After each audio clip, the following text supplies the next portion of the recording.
everybody, it's Ryan. Thank you for checking out another video. And today I wanted to make a really quick video, as this week I'm working on a project for someone, so I wanted to make sure to get something out there, but I just wanted to make a really quick video. And today I wanted to talk about a sleeper hit right here, the Epson 4990 flatbed scanner. If you're out there looking for a really good scanner for a really cheap price and don't feel like dropping like $1,200 on the Epson V850, this you can find when it's available on eBay. It's hard to find on eBay. You can find this bad boy for like 160 bucks. And what's great about this is you can do film like 120 film, you can do 35mm film. And the reason I bought this, because I already have the V600, is you can do 4x5s since this is a flatbed scanner. So this is really a great deal and a great buy for your money because you can scan all types of film in here. But on that, there are not a lot of videos on YouTube or online in general in the past decade about this machine and how it works with the newer software on my Mac and just in general. There were some things I ran into and had some problems with. I couldn't find any videos on it, so I wanted to make one to give out to the community so they can learn about this. So if you're having problems, hopefully some of this will answer it. I got a lot of information and help from my good friend Andrew, who is a fantastic photographer in Brooklyn. Go check him out, his Instagram's below. Thank you for helping me with this. Andrew is actually the one that turned me on to this because I told him I needed a scanner for my new 4x5 film that I'm gonna be shooting, and I didn't want to have to pay an arm and a leg to get it developed and scanned.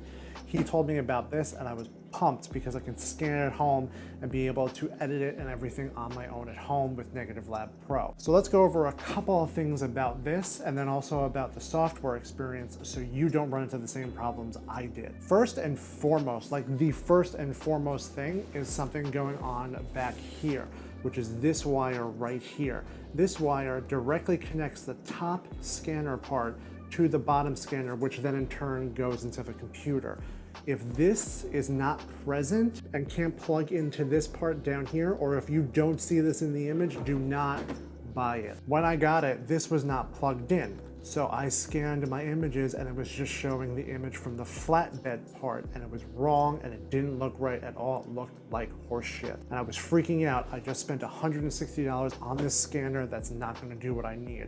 Lo and behold, I found out that this needs to be plugged into the bottom here. Once I did that, it worked perfectly. So that was the first thing I came across. So make sure that that is present and it is working and it's good and that the pins are not broken. Second, when you open this bad boy, is the white screen right here. So this flat screen right here is the part that blocks the light from hitting into the reflective side if you're just doing regular scanning.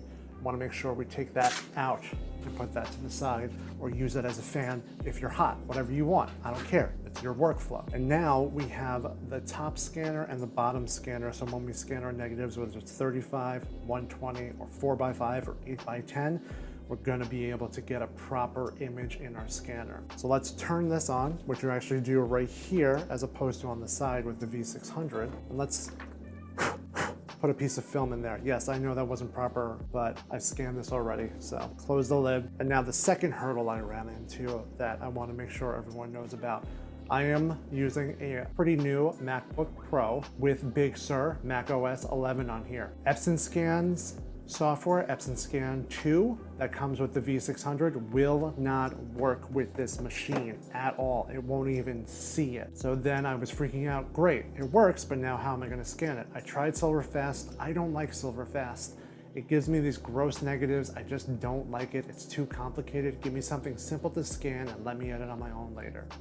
So I went ahead and I bought ViewScan. ViewScan is about $90 right now on their website. It is fantastic and it saved my ass because I was afraid I wasn't going to be able to get these images off. So ViewScan, you download and it works perfectly. Let's check it out on the computer real quick and you see what I mean. So over here you can see automatically it sees that we're using a Perfection 4990 scanner. That's perfect, that's what we're using. So it found it right away, so we're good. Second, we want to make sure that it's in transparency, not 8x10 and not flatbed. Flatbed is like if you're scanning documents, transparency is what we want. Next, this is important. Media, we just want to choose image. Not slide film, not color negative, not black and white negative, not microfilm, just image, because that's going to give us the best image, the most flat image, the most represented image of the film. Under that, we just want to do for preview resolution, just keep it at 800. If not, it's going to take forever to scan. And then as your final scan resolution, 2400 is enough. Anything above that, unless you're blowing it up to be a billboard, you don't really have to worry about it. So once we do that, we don't really worry about anything else. Let's hit preview and let's take a look at how it actually looks. It's warming up. It's cold. It's winter in New York. It's got to warm up. That's the one thing about this, is it does take a little while to warm up, so go do something else. And now it is lit up, and now it is scanning our film into the computer, or at least a preview.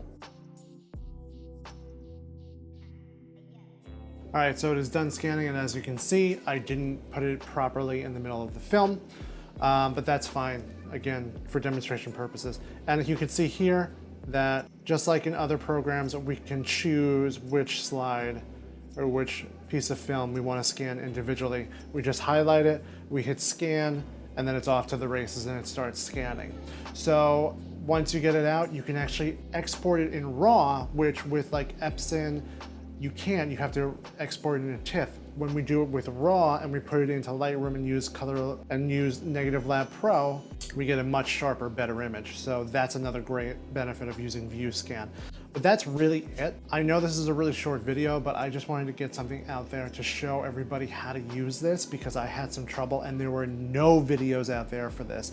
So if you know anyone that's using this or is looking to get a cheap 4x5 scanner for their 4x5 film, or just a cheap, good quality scanner for their film, this is the one to get.